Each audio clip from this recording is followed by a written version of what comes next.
What's up, YouTube? So before we get started with this video, on first take, they're going to be talking about the Golden State Warriors, and Max is going to use some advanced mathematics to show how the Golden State Warriors should or should not win.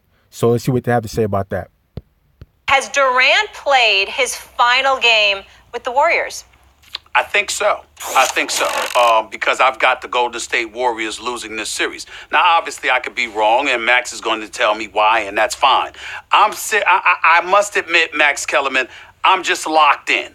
And what I mean by that is I'm locked in on what should happen, as opposed to what may happen. You feel what I'm saying? I'm looking at Chris Paul, and I'm looking at James Harden, and I'm thinking about all the bloviating that has taken place over the last year by Houstonians, by Rocket fans everywhere, by yourself and others. Chris Paul goes down in Game 5 last year during the Western Conference Finals. Stephen A., if Chris Paul hadn't gone down, they would have won. I said they would have still lost. But there are many, many people, fair enough, who disagree with me, who swore up and down Chris Paul and the Rockets would have went to the NBA Finals and they would have won the chip because they would have beaten the Golden State Warriors. So we fast forward a year later, albeit recognizing that Chris Paul isn't the same player. That Father Time has sort of touched them just a little bit. But here's the bottom line. I still see a Chris Paul that can play. I still see a Chris Paul that is an elite point guard in terms of his decision-making and the ability to run a team. I still see a Chris Paul that can make a positive impact on this squad that has looked better at times with James Harden off the court. I'm not liking what I'm seeing from them on the court, but that's a different story for another day. And I'm thinking about the pressure. The fact of the matter is this. James Harden and Chris Paul have never been under more pressure in their careers than they are tonight.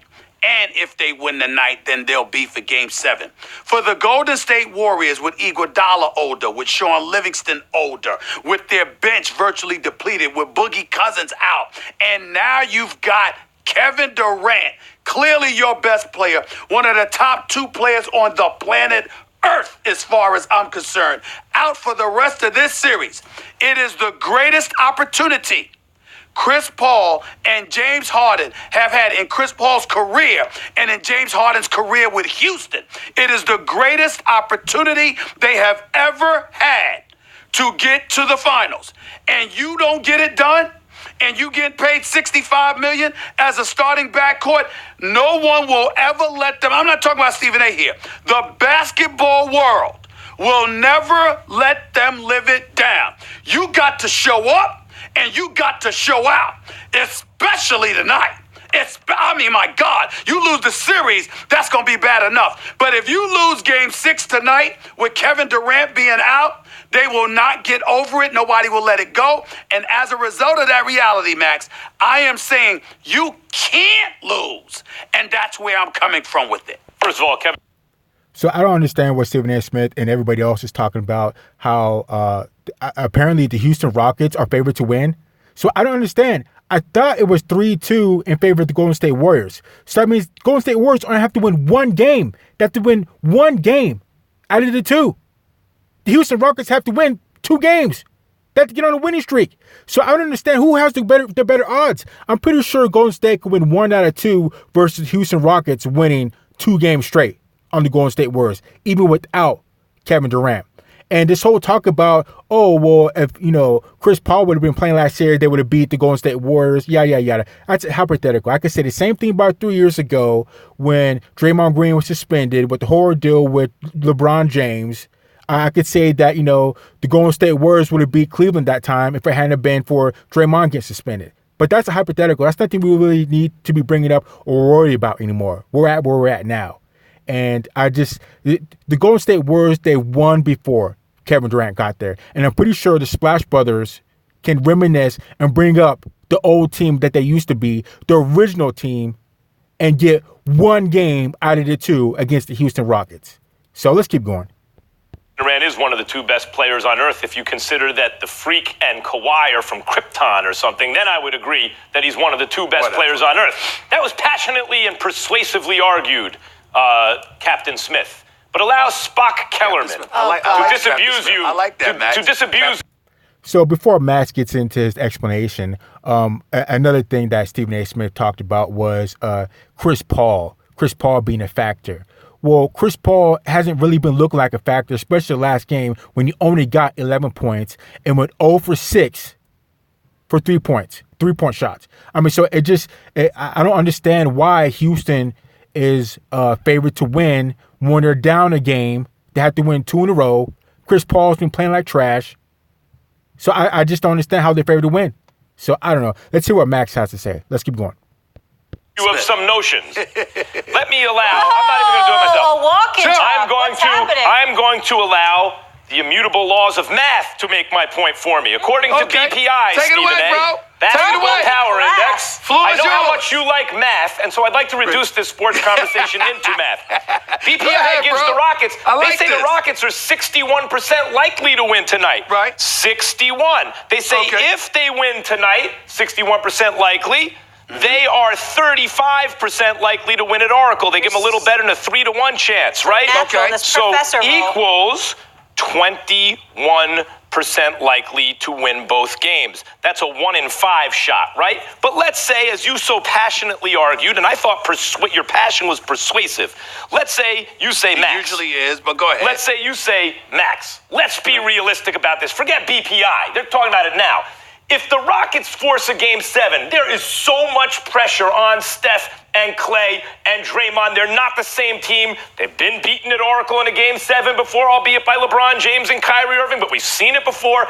It ain't no 35% chance. Let's get realistic. So still, you give them a 61% chance to win tonight. Let's say you say it's more like an 81% chance that they win in Game 7 at Oracle. All right, the Rockets win. That is still only 49%.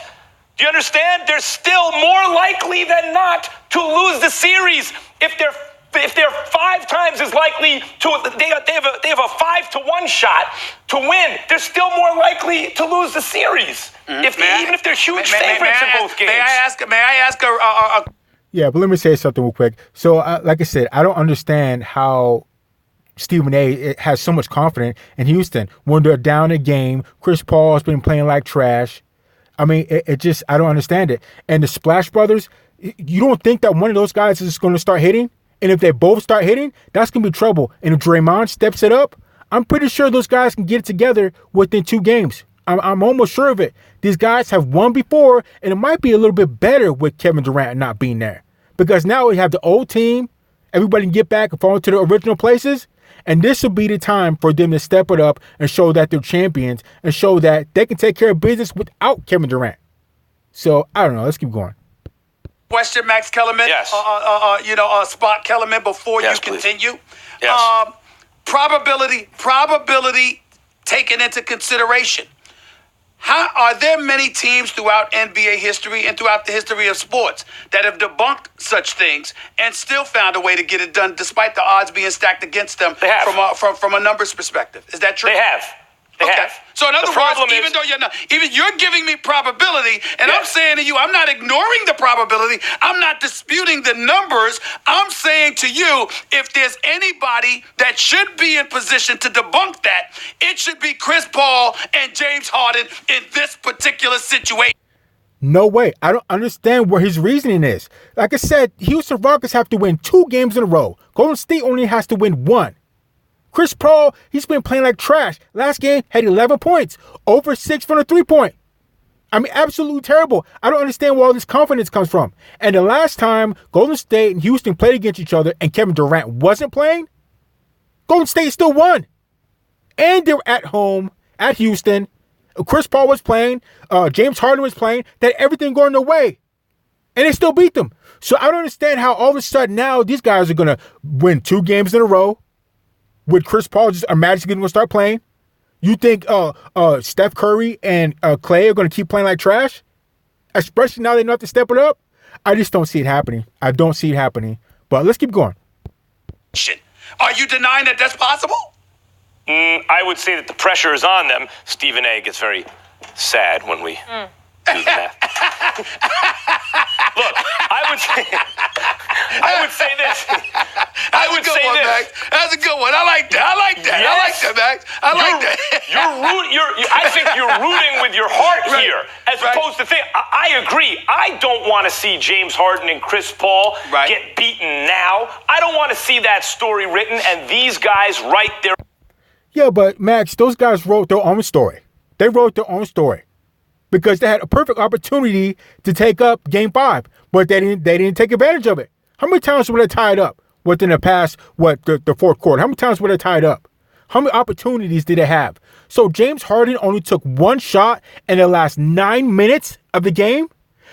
James Harden took one shot in the last 9 minutes of the game. Chris Paul only scored 11 points and went 0 for 6 from the three-point line. I mean, you got to be kidding me.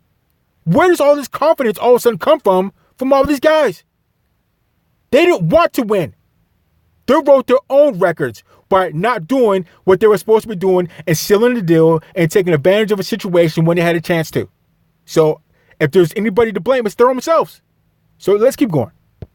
Own stories, and they're doing it now. They have a tremendous uphill battle, but as Harden shown consistently, he did it a little bit this series, that he can be the man when they need him most. One shot in the last 10 minutes of the game. I feel you on that, but you can say it's hard, but I don't look at it that way because it's not like I'm rooting against the Warriors. I love both teams. I got a lot of love for players on both teams. Mad respect for them. I would love to see CP3 and James Harden win a title. I would love to see, PJ Tucker. I'm very fond of him. I'd love to see him win a title. But guess what? I also look at Steph Curry, who's great.